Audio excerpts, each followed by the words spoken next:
भगवान कार्तिकेय के पास गए और उनसे निवेदन किया कि हे प्रभु, आप हमको कोई ऐसी कथा सुनाइए कि जिससे मेरे हृदय को आनंद का अनुभव हो, हृदय को शांति प्राप्त हो। तो बोले मैं तुम्हें ऐसी पावन कथा सुनाने जा रहा हूं जिसको सुनने से वास्तविकता जो मन से इस कथा को सुन लेता है उसे अंततो गत्वा मुक्ति प्राप्त होती है। विवस्वान के पुत्र हुए श्राद्ध देव, बड़े ध्यान से सुनिए। विवस्वान के पुत्र हुए श्राद्ध देव, उनकी पत्नी का नाम है श्रद्धा देवी। उनके कोई संतान नहीं, कोई न पुत्र है न पुत्री है। और संत कहते भी हैं, पति बिन सूनी मांग, पुत्र बिन घर सूना, और दो मुक्ति के द्वार हैं, और दो बिन दुख दूना। देखिए, जब तक पत्नी रहती तब तक पति को कोई टेंशन नहीं होती, ना घर में खाने की टेंशन, कब खाना क्या है, पत्नी है सारी जिम्मेदारी उठाती है। कब पति आएंगे, जल देना पति को, पति के वस्त्र देना, पति की सारी व्यवस्था, सारी जिम्मेदारी एक पत्नी उठाती है। और पत्नी की भी शोभा पता कब तक होती है, जब तक उसका पति जीवित रहता है। और जब पति नहीं रहता है तो उससे पूछो उसे कितना दुख होता है। पति बिन सूनी मांग, ये मांग जब सूनी हो जाती ना, कितना भी कुछ कर लेना, जब ये मांग सूनी हो जाती है तो सम्मान अपने आप समाप्त हो जाता है। पत्नी का सम्मान तब तक होता है जब तक उसका पति विद्यमान है। इसीलिए कहते हैं कि पति की सेवा से बढ़कर कोई सेवा नहीं। पहले की जो संत महात्माओं की पत्नी हुआ करती थी वो सती, सती का मतलब कोई बहुत बड़ी तपस्वी नहीं, लेकिन अपने पति में श्रद्धा रखती थी, पति पर विश्वास करती थी, पति को भगवान समझती थी, और पति के अलावा किसी दूसरे पुरुष में कभी गलत भाव ही नहीं लाती थी। और उसका फल ये होता था कि जो कह देती थी वही होता था। सती अनसुईया नाम सभी ने सुना होगा, कितनी बड़ी पतिव्रत, जिन्होंने भगवान को भी छोटे छोटे बालक बना दिया। तो हर पत्नी को आचरण करना चाहिए कि अपने पति से प्रेम, पति पे पर ही श्रद्धा, भगवान की पूजा करिए, आरती करिए, परंतु पति की आरती पूजा यदि नहीं कर पा रहे, नहीं समय है, तो कम से कम उसके हृदय को पीड़ा न पहुंचाए। और पति का भी ये दायित्व होता है कि एक वो कन्या जो आपके लिए पूरे अपने घर परिवार को छोड़ करके आ जाती है, आपका पूरा अधिकार है उस पर, और पूरा आपका फर्ज भी बनता है कि उस पर भी किसी भी प्रकार की कोई समस्या न आने पाए। श्राद्ध देव महाराज के कोई संतान नहीं, दोनों बड़े दुखी। वशिष्ठ मुनि पुत्रष्टि यज्ञ के मर्मज्ञ थे, उनसे प्रार्थना करी कि हे महात्मन, आप हमारे यहाँ पुत्रष्टि यज्ञ करें जिससे हमें एक पुत्र की प्राप्ति हो जाए। वशिष्ठ जी ने कहा ठीक है, यदि तुम पुत्र चाहते हो तो जरूर करेंगे।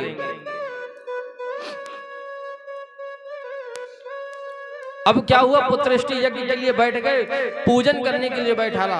अच्छा, पूजन में महत्व किस चीज का होता, बड़े ध्यान से सुनिएगा। पूरी पूजा का महत्व होता है जो आप संकल्प लेते हैं। पंडित जी संकल्प बोलते हैं ना, पूरी पूजा का महत्व तो संकल्प से होता है। यदि अच्छे मन से और शुद्ध तरीके से संकल्प कर दिया जाए किसी कार्य के निमित्त, तो वो कार्य हमारा अवश्य पूरा होता है। करने वाला कराने वाले दोनों पवित्र हृदय के होने चाहिए। शुद्ध मन से हृदय में प्रभु का स्मरण करते हुए संकल्प करके जो भी पूजन किया जाता, अर्थात जो भी कथाएं सुनी जाती हैं, उसका हमें पूर्ण लाभ प्राप्त हो जाता है। कोई संतान नहीं। अब इधर वशिष्ठ जी ने संकल्प दिलाया, हाथ में गंध अक्षत पुष्प कुछ द्रव्य रखे, पुंगी फल रखा, संकल्प बोला। अब इधर जब संकल्प बोला कि अपनी अपनी जो मनोकामना हो, आप लोग अपनी अपनी मनोकामना हृदय में ले, पुत्र चाहिए तो मन में पुत्र की कामना करिए। पूजन में पत्नी का स्थान ज्यादा श्रेष्ठ माना जाता है, तो पत्नी जो उनकी थी श्रद्धा देवी, उन्होंने मन में पता क्या कहा, बोले हमें एक पुत्री हो जाए। पति तो अपनी पत्नी पर विश्वास, बोले पत्नी मेरी जो कहेंगी वही ठीक है, पुत्र की कामना हमें तो वही होगी। अब उन्होंने क्या कहा मन में संकल्प में कि हमें एक पुत्री प्राप्त हो जाए। और जैसे ही यज्ञ कर्म समाप्त हुआ तो भगवत कृपा से उनको एक पुत्री प्राप्त हो गई। और जैसे ही पुत्री प्राप्त हो गई तो महाराज श्राद्ध देव ने देखा तो बड़े दुखी, बोले वशिष्ठ जी से हाथ जोड़ करके प्रभु ये क्या, हमने तो पुत्र की कामना से किया था और यहाँ पर तो कुछ उल्टा हुआ, यहाँ तो पुत्री हो गई। अब इधर बोले जो हुआ सो हुआ, इसका निर्णय बाद में कर लेंगे अभी। और उस पुत्री का नामकरण संस्कार कर दिया, उसका नाम रख दिया इला। क्या नाम रखा? इला। अब प्रार्थना करी दोनों लोगों ने, तो वशिष्ठ जी ने कहा अच्छा ये बताइए संकल्प में आपने क्या बोला था? तो उनकी पत्नी ने कहा मैंने पुत्री की कामना करी थी। बोले बस इसीलिए पुत्री हो गई। तो अब इसको ऐसा करिए, कृपा करके आप इसे पुत्र बना दीजिए। वशिष्ठ जी कोई साधारण नहीं थे, परम तपस्वी। अपने तप के बल से उन्होंने क्या किया, उस पुत्री को पुत्र बना दिया। उसका नामकरण संस्कार हुआ, उसका नाम रखा सुद्युम्न। अब नामकरण संस्कार हो गया। धीरे धीरे वह बालक बड़ा होने लगा। अब बालक बड़ा होने लगा तो युवावस्था आई। पिता के बाद पुत्र का अधिकार होता है राज सिंहासन पर, राजा बन गए। अब राज सिंहासन पर बैठे, एक दिन मन में विचार आया कि आज वन जाएंगे, वन में विचरण करेंगे। वन की ओर चल दिए रथ पर विद्यमान होकर के, और अरण्य नामक वन में प्रवेश किया। और जैसे ही अरण्य नामक वन में प्रवेश किया तो ये थे क्या, पुरुष रूप में। लेकिन जैसे ही अरण्य नामक वन में प्रवेश किया वैसे ये स्त्री बन गए। इनके जो घोड़े थे रथ में वो घोड़ी बन गई, जो इनके साथ और जो सेवक थे जो बैठे थे रथ चला रहे थे वो भी सब स्त्री बन गए। अब तो बड़ा आश्चर्य हो गया। अब इधर सौनकादि ऋषियों ने सूत जी महाराज से पूछा ऐसा कैसे हो गया, ऐसा उस भूमि पर क्या था जो वहां पर पहुंचते ही वो स्त्री भेष में बन गए। तो श्री सूत जी महाराज सौनकादि 88,000 ऋषियों से कहते हैं एक बार माता जगदम्बा पार्वती और भगवान भोलेनाथ कैलाश पर्वत पर विद्यमान थे। मैया की इच्छा हुई कि हम रोज इसी कैलाश पर रहते हैं, अरे कहीं हमारी भी इच्छा होती कहीं दूसरे स्थान पर जाएं, कुछ आनंद लें, कुछ हम भी बाहर देखें कैसा संसार क्या है, बस केवल कैलाश, केवल इसी पर्वत पर। तो भगवान भोलेनाथ बोले चलो ठीक है तुम्हारी इच्छा है तो चलो। चल दिए, वहां पर आ गए और उसे घना जंगल था। बोले यहाँ बहुत सुंदर बढ़िया वाटिकाएं थी, बढ़िया पुष्प लगे थे, उसी जगह पर आकर बैठ गए दोनों। माता पार्वती बहुत थक गई थी तो भगवान भोलेनाथ के पैर पर अपना सर रख करके निद्रा में सोने लगे। इधर भोलेनाथ ने देखा कि मैया देवी सो रही हैं तो उनके बालों को सहलाने लगे कि अच्छे से सो जाएं, इनकी नींद में डिस्टर्ब ना हो। जैसे किसी को नींद ना आए तो सर को थोड़ा सहलाने लगो तो नींद आ जाती है। प्रेम देखिए भगवान कितना प्रेम करते हैं अपनी पत्नी से, और ऐसे करने लगे। उसी बीच में क्या हुआ, कुछ संत महात्मा उधर से निकले। उन्होंने ये दृश्य देखा, इधर माता की नींद खुल गई। उन्होंने देखा अरे हम ऐसे लेटे थे, यहाँ संत महात्मा आ गए। बड़ी दुखी में भोलेनाथ से बोली ऐसी जगह लेकर आए जहाँ पर 2 मिनट की भी शांति नहीं, कि अरे हम शांति से लेट सके, बैठ सके। तो अब जब दुखी देखा तो भोलेनाथ ने उसी क्षण क्या किया, बोले ठीक है यदि तुम्हारी ऐसी इच्छा है तो जाओ। एक रेखांकित कर दिया पूरे उस क्षेत्र को कि इस क्षेत्र में जो भी प्रवेश करेगा वो पुरुष होगा तो स्त्री बन जाएगा, उसके अंदर स्त्री भाव जागृत हो जाएगा, वो स्त्री ही बन जाएगा। ऐसा उस स्थान को स्थापित कर दिया। अब इधर जैसे ही वो पहुंचे सुद्युम्न, तो पुनः जैसे ही प्रवेश किया उसमें वैसे स्त्री बन गए। स्त्री बन गए, भगवान के पास गए, देखा प्रभु भोलेनाथ को और माता पर प्रणाम किया। बोले प्रभु ये मैं क्या देख रहा हूँ? बोले देख रहे हो वही सत्य है। भगवान ने कह दिया जाओ इस मार्ग को तुम जाओ, इसी में तुम्हारा कल्याण होगा। और उस मार्ग पर वो सुद्युम्न चल दिए। अब पुनः स्त्री बन गए तो फिर इला का स्वरूप बन गया, बड़ी सुंदर तेजवान। आगे चल करके गए, वहां पर जब पहुंचे तो उनको बुद्ध मिले, बुद्ध देव मिले। और बुद्ध देव ने जब देखा तो बड़े प्रभावित हुए। अद्भुत स्वरूप को देख करके लालायित हुए, मन में विचार किया मेरा इनसे विवाह हो जाए। और प्रभु की माया कहते हैं कि वही होता है जो प्रभु कराते हैं। ऐसी माया कि ईश्वर की कृपा से उनकी मनोकामना भी पूर्ण हो गई, विवाह कर लिया, गंधर्व विवाह। समय बीतता गया, एक पुत्र का जन्म हुआ। पुत्र का जन्म हुआ, उसका नाम रख दिया पुरुरवा। पुरुरवा नाम उसका रख दिया। और जैसे ही पुत्र का जन्म हुआ, नामकरण संस्कार हो, वैसे सुदुन्न को याद आ गई कि अरे, उस समय भूल गए थे कि मैं पुरुष भी था।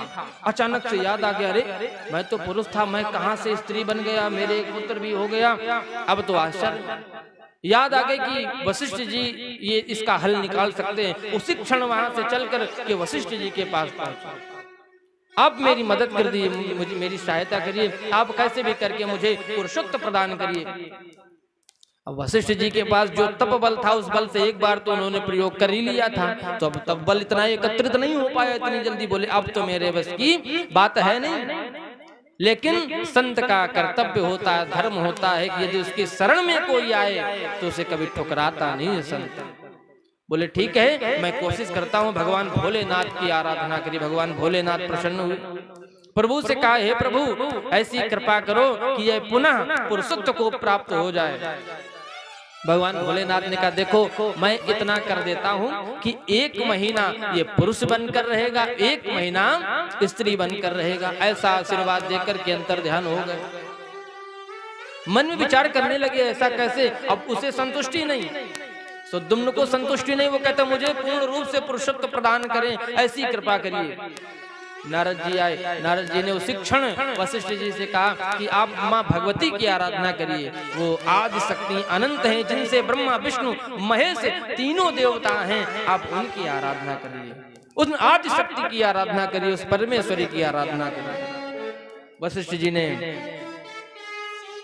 आराधना करी। आइए हम सब भी 2 शब्द बोलते हैं, माँ भगवती की आराधना कर लेते हैं और आगे कथा की ओर बढ़ेंगे। बोलिए दुर्गे मैया की।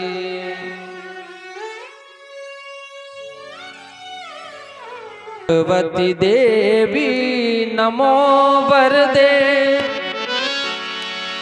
जय भगवती देवी नमो वरदे, जय पाप विनाशिनी बहुफल दे।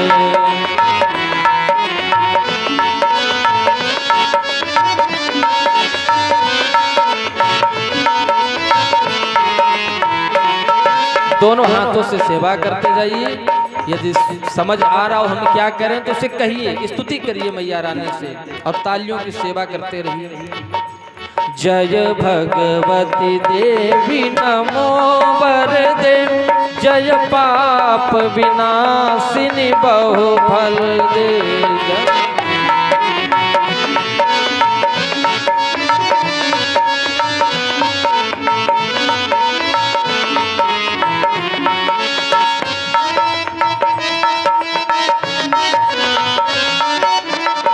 और मैया रानी से कहा, जय शुंभ निशुंभ कपाल धरे, जय शुंभ निशुंभ कपाल धरे, जय शुंभ निशुंभ कपाल धरे, जय शुंभ निशुंभ कपाल धरे। प्रणमामि तु देवी नरार्ति हरे, प्रणमामि तु देवी नरार्ति हरे, जय भगवती देवी नमो वरदे, जय पाप विनाशिनी बहुफल दे, जय भगवती देवी नमो वरदे, जय पाप विनाशिनी बहुफल दे, जय पाप विनाशिनी बहुफल दे। बोलिए दुर्गे मैया की जय हो। माँ भगवती की आराधना करी वशिष्ठ देव ने। आदि शक्ति जगदम्बा अष्टभुजाधारी उसी क्षण वहां पर प्रकट हो गई और जैसे ही वशिष्ठ जी ने देखा तो उसी क्षण शरणागत हो गए, साष्टांग लेट करके दंडवत प्रणाम किया। माँ भगवती के जयकारे लगाए। माँ अत्यंत प्रसन्न हो गई, बोली संत महाराज आप वरदान मांगिए। बोली मेरी कोई कामना नहीं, संत का कार्य होता है परोपकार करना, दूसरे के हित के लिए काम करना। बोले माता रानी यदि आप मुझसे प्रसन्न हैं तो इसे सुद्युम्न को पूर्ण रूप से पुरुषत्व प्रदान कर दीजिए। माता भगवती ने उसी क्षण का तथास्तु और ऐसा आशीष दे करके माता रानी अंतर ध्यान हो गई। ऐसी पावन कथा श्री सूत जी ने सौनकादि 88,000 ऋषियों को सुनाई। 88,000 ऋषि बड़े गदगद, बोले वाह आदि शक्ति में तो सब कुछ समर्थ है, वो सब कुछ कर सकती हैं। अरे वो कोई साधारण नहीं, ब्रह्मा विष्णु महेश भी जिनके आदेश का पालन करते हैं वो है आदि शक्ति माँ भवानी। प्रेम से बोली अम्बे मातु की जय हो। संत कहते हैं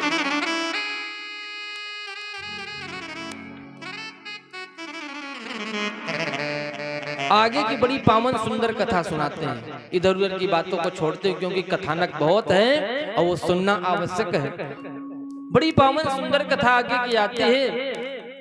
सूत जी महाराज कहते हैं सौनकादि 88,000 ऋषियों से कहते हैं मैं तुम्हें बहुत सुंदर कथा सुनाने जा रहा हूं।